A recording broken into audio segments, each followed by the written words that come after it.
అసలు ఎందుకంటే ఒక రాజకీయ పార్టీ 25 ఏళ్ల పాటు సర్వైవ్ కావడం, సస్టైన్ కావడం, అది 3 దశలుగా. ఒకటి ఉద్యమ పార్టీ, తర్వాత అధికార పార్టీ, ఇప్పుడు ప్రతిపక్ష పార్టీ. ఇలా రకరకాల పరిస్థితుల్లో పోరాటాలు చేయడం. నిజంగా ఒక గ్రేట్ అచీవ్‌మెంట్‌గానే చూడాలి. అయితే దీనిపై కొంత విమర్శ, ఫస్ట్ విమర్శతోటే మొదలుపెడతాను. అసలు ఇది బీఆర్ఎస్ రజతోత్సవమా? టీఆర్ఎస్ రజతోత్సవమా? అనే ఒక ప్రశ్న వస్తుంది. దానికేం చెప్తారు? ముందుగా మీరు చెప్పినట్టు ఒక ఉద్యమ పార్టీగా అవతరించి ఎన్నడూ కూడా అధికారము లేదా ఇంకోటి ఎజెండాగా పెట్టుకోకుండా రాష్ట్రం సాధించడమే లక్ష్యంగా పురోగమించిన పార్టీ టీఆర్ఎస్.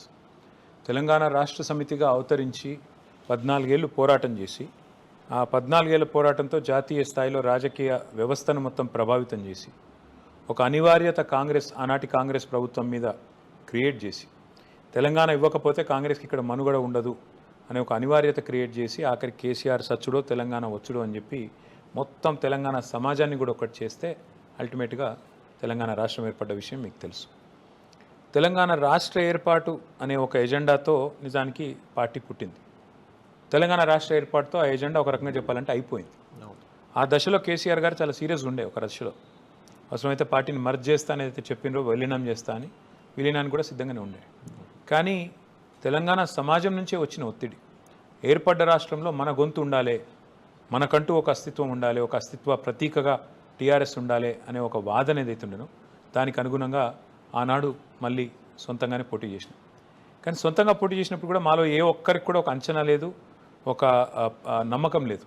ఏది మళ్ళీ అధికారంలోకి వస్తాము, అధికారంలోకి వచ్చి మరి ముఖ్యమంత్రిగా అవుతారు కేసీఆర్ గారు, మేము మంత్రులు అవుతాం, ఎవరు అనుకోలేదు. అనుకోకుండా ఆనాడున్న పరిస్థితుల్లో ప్రజల ఆశీర్వాదంతో మరి అధికారంలోకి వచ్చినాం.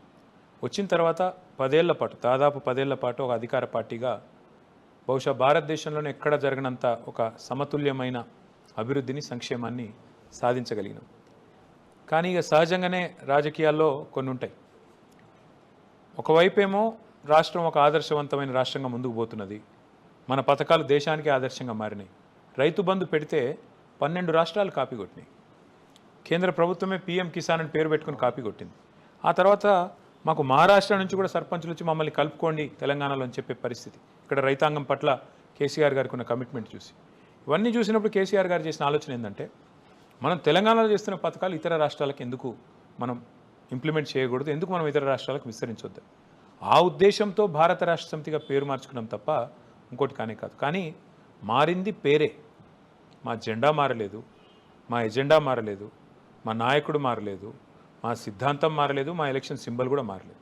కాబట్టి ఓవరాల్గా చూసుకుంటే మేము అనుకున్న ఎజెండాలో భాగంగా జాతీయ పార్టీగా ఎదగాలి, విస్తరించాలి, మహారాష్ట్రతో మొదలు పెడదాం ప్రస్థానం అనుకునే దానికి తాత్కాలికంగా ఒక స్పీడ్ బ్రేకర్ లాగా మా తెలంగాణ శాసనసభ ఎన్నికల్లో మాకు స్వల్ప తేడాతో ఏదైతే ఓటమి పాలెనో 4 లక్షల తేడా కళ్యాణ్, 37% ఓటు వచ్చింది.